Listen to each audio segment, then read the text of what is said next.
Hello guys, நான் தான் உங்கள் கட்பிளர் விஜய் பேசுகிறேன். இந்த வீடியோவில் பார்த்தீங்கன்னா அப்பாகலிப்ஸ் செவியர் மான்மாவோட எபிசோட் நம்பர் 20 தான் பார்க்க போகிறோம். வாங்க கைஸ், வீடியோக்குள்ளே போகலாம்.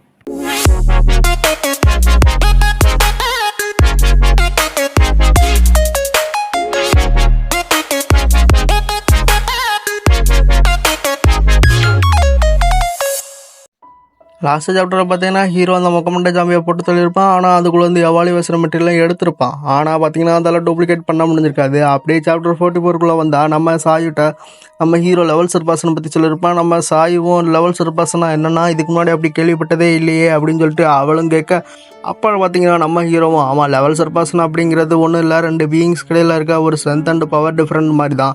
எக்ஸாம்பிளாக பாரு, நீ உன்னோட என்கன்ஸ்மெண்ட் எபிலிட்டி ஏமால யூஸ் பண்ணால் நான் ஸ்ட்ராங் ஆயிடுவேன், ஆனால் நீ டயர்ட் ஆயிடுவேன். அதே மாதிரி தான் இந்த மொக்கமண்டே ஜாம்பியும் அதே கான்செப்டில் தான் ஒர்க் பண்ணியிருக்கு. இதோட எபிலிட்டி மற்றவங்களுக்கு ஷேர் பண்ணியிருக்கு அதோட மைண்ட் தாட்ஸ் மூலமாக. அது மூலயமா அது வீக்காக இருக்குது. அந்த நேரத்தில் நான் அதை போட்டு சொல்லிட்டேன். அதே சமயம் இது என்ன தான் வீக்காக இருக்க மாதிரி தெரிஞ்சாலும் இது உண்மையிலே என்னோட ஸ்ட்ராங் தான் அப்படின்னு சொல்லிட்டு நம்ம ஹீரோவும் சொல்கிறான். அதனால தான் என்னால் அதை டூப்ளிகேட்டும் பண்ண முடியல, அது என்னோட ஸ்ட்ராங்காக இருக்கிறதுனால அப்படின்ட்டு ஹீரோவும் சொல்ல.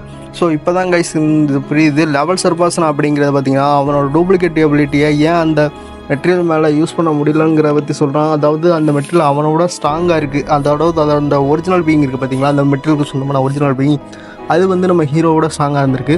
அப்போ சாயிவும் நீ சொல்கிறது சரினா அப்படின்னு சொல்லிட்டு அவள் இழுக்க, நம்ம ஹீரோவும் எனக்கு தெரியும் நீ என்ன சொல்ல வர அப்படின்னு.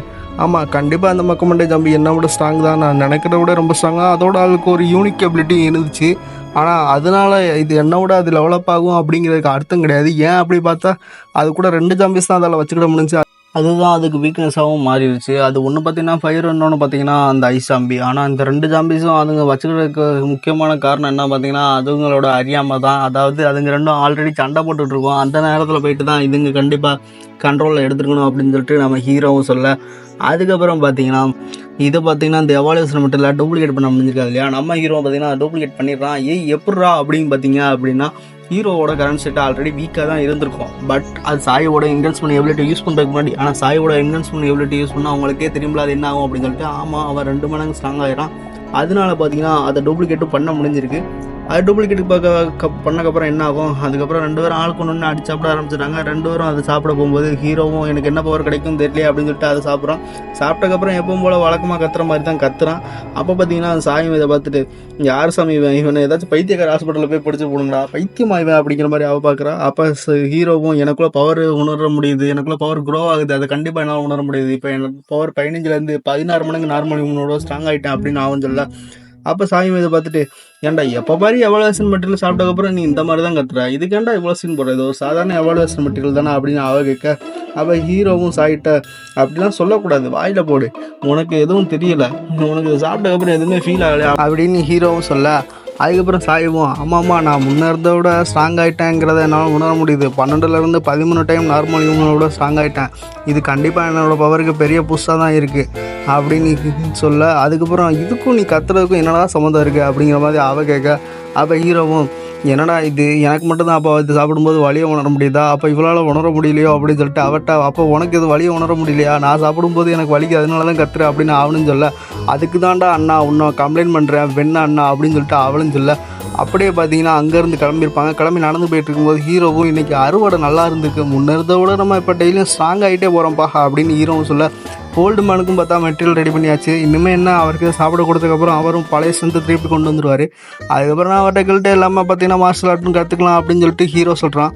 சாயும் பார்த்தீங்கன்னா நான் இப்போ ரொம்ப டயர்டாக இருக்கேன், அதனால் நான் வீட்டுக்கு போனேன்னா அடித்து ஒரு பெரிய கட்ட போகிறேன் அப்படின்னு சொல்லிட்டு அவளும் சொல்ல.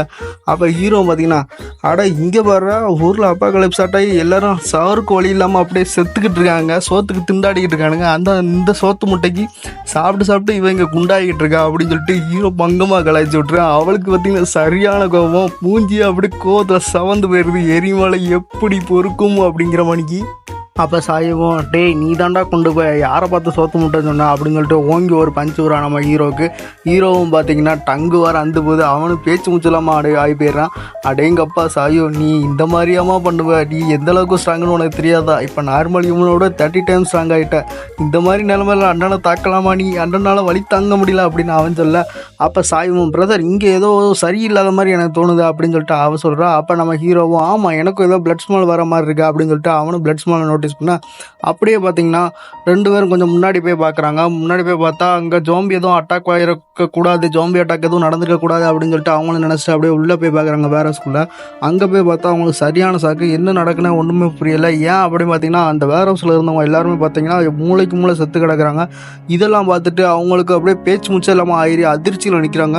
அப்போ ஹீரோவும் அவங்க எல்லாத்தையும் செக் பண்ணி பார்க்குறான், யாருக்குமே உசுர் இல்லை. என்னடா நடக்குதுங்க அப்படின்னு சொல்லி ஒன்றுமே புரியாமல் அவனும் பார்க்க, அப்போ அவனுக்கு ஒரு விஷயம் புரிய வருது, கண்டிப்பாக இது ஜோம்பியோட வேலையாக இருக்க வாய்ப்பே இல்லை, கண்டிப்பாக ஏதாச்சும் ஒரு ஹியூமன் தான் பண்ணியிருக்கணும் அப்படின்னு சொல்லிட்டு அவன் நினைக்கிறான். அதோட பார்த்தீங்கன்னா சாப்டர் 44 முடியுது. சாப்டர் 45 ஓப்பன் பண்ணால் சியூனா நீ எங்கே இருக்க அப்படின்னு சொல்லிட்டு சாயும் தேடுறான்.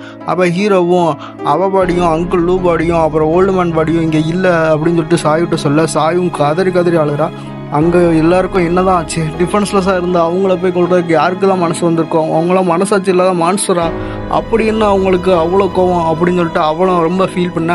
அப்போ ஹீரோவும் பார்த்தீங்கன்னா ஃபுட் பிரிண்ட்டை நோட்டீஸ் பண்ணுறான். நோட்டீஸ் பண்ணிட்டு கண்டிப்பாக இது யாரோ பண்ணியிருப்பாங்க, அவங்க யாராக இருந்தாலும் சரி அவங்க பிளானை எல்லாத்தையுமே நான் டிஸ்ட்ராய் பண்ணுவேன், அதோட என்னோடய பிளானையுமே அவன் டிஸ்ட்ராய் பண்ணிட்டான், அவனை நான் சும்மா விட மாட்டேன் அப்படின்னு சொல்லிட்டு ஹீரோ மனசுக்குள்ளே நினைக்கிறான். நினச்சிட்டு பார்த்தீங்கன்னா அப்போ ஹீரோவும் அந்த ஃபுட் பிரிண்ட்டை ஃபாலோ பண்ணிட்டு போகிறான். ஃபாலோ பண்ணிட்டு போகும்போது வேர் ஹவுஸ் விட்டு வெளியே வந்துடுறாங்க. வெளியே வந்துட்டு அங்கே பார்த்தா எல்லா ஜாம்பிஸும் செத்து கிடக்குது. இதை பார்த்துட்டு நம்ம ஹீரோவும் கண்டிப்பாக இவன் இதளவுக்கு பண்ணியிருக்கானா அவன் நார்மல் ஹியூமனாக இருக்க சான்ஸ் இல்லை, அந்த கல்பரேட் ஒரு எவால்டு ஹியூமனாக தான் இருக்கணும் அப்படின்னு ஹீரோ சொல்ல, பிரதர் அங்கே பாரு அப்படின்னு சாயும் சொல்கிறான். அங்கே பார்த்தா அங்குள்ளுவும் கால் கையெல்லாம் வெட்டப்பட்ட நிலமையில் அப்படியே மரத்தில் கட்டி தொங்க விட்டு வச்சுருக்காங்க. ஜாம்பிஸ் அதை எடுக்க ட்ரை பண்ணிகிட்டு இருக்கு. இதுதான் கைஸ் உண்மையிலே பார்த்தீங்கன்னா ரொம்ப மோசமான சீன். இந்த மான்வாலே எனக்கு தெரிஞ்சு நான் பார்த்த வரைக்கும் பார்த்தீங்கன்னா ரொம்ப மோசமான சீன். இதை கட் பண்ணலாம் தான் நினச்சேன், சரி வேணாம் அப்படின்னு சொல்லிட்டு கட் பண்ணால.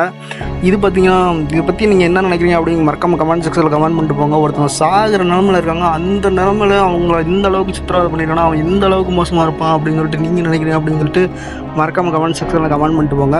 இப்போ பார்த்தீங்கன்னா ஹீரோவும் அவரை ரெஸ்கியூ பண்ணிட்டு இவங்களை யார் இப்படி பண்ணா அங்குள்ளோ அப்படின்னு சொல்லிட்டு அவனும் கேட்க, அவரும் பார்த்தீங்கன்னா இது எல்லாத்துக்கும் காரணம் அவன் தான் அப்படின்னு அவர் சொல்கிறாரு. அது யார் அப்படின்னு பார்த்தீங்கன்னா அவனே தானா அப்படின்னு சொல்லிட்டு ஹீரோவும் மறுபடியும் கேட்கான். ஆமாம் அது அவனே தான் அப்படின்னு சொல்லிட்டு அவரும் சொல்கிறாரு. ஹீரோவும் நீங்கள் எங்கேயும் ரெஸ்ட் எடுங்க, நான் போய் ரிவெஞ்ச் எடுத்துகிட்டு வரேன்னு சொல்லி கிளம்ப, அவரும் இல்லை வேண்டாம், அது போகிறதுக்கு முன்னாடி எனக்கு ஒரே ஒரு உதவி மட்டும் செய், என்ன இங்கேயே முடிச்சு விட்டுருன்னு கேட்காரு. ஹீரோக்கும் வேறு வழி தெரில, அவனும் எனக்கு புரிஞ்சுது அப்படின்னு சொல்லிட்டு அவர் சொன்ன விஷயத்த கேட்டு அவரோட லாஸ்ட் விஷயம் நிறைவேற்றிட்டு அங்கேருந்து கிளம்புறான். காய்ஸ் அது யாராக இருப்பான்னு நீங்கள் நினைக்கிறீங்க மறக்காமல் கமெண்ட் செக்ஷனில் கமெண்ட் பண்ணிட்டு போக. அது கண்டிப்பாக யாராக இருக்குன்னு உங்களுக்கு ஆல்ரெடி தெரிஞ்சிருக்கும்னு நான் நினைக்கிறேன். தெரிஞ்சால் மறக்காமல் கமெண்ட் செக்ஷனில் கமெண்ட் பண்ணிட்டு போங்க. அதோட இந்த வீடியோட வீடியோ லிங்க் எல்லாமே டிஸ்கிரிப்ஷனில் இருக்குது. அப்படியே நம்ம புது மண்ணை ஒன்று போட்டிருக்கோம், அதுவுமே போய் செக் பண்ணி பாருங்கள், அதோட லிங்க்கும் டிஸ்கிரிப்ஷனில் இருக்குது. அவ்வளோதான் கைஸ், இதோட இந்த வீடியோ முடியுது. இந்த வீடியோ பிடிச்சிருந்தா மறக்காமல் நம்ம வீடியோக்கு ஒரு லைக் பண்ணிட்டு சேனலை மறக்காமல் சப்ஸ்கிரைப் பண்ணி வச்சுக்கோங்க. நான் உங்களை அடுத்த வீடியோவில் சந்திக்கிறேன். Tata bye bye guys.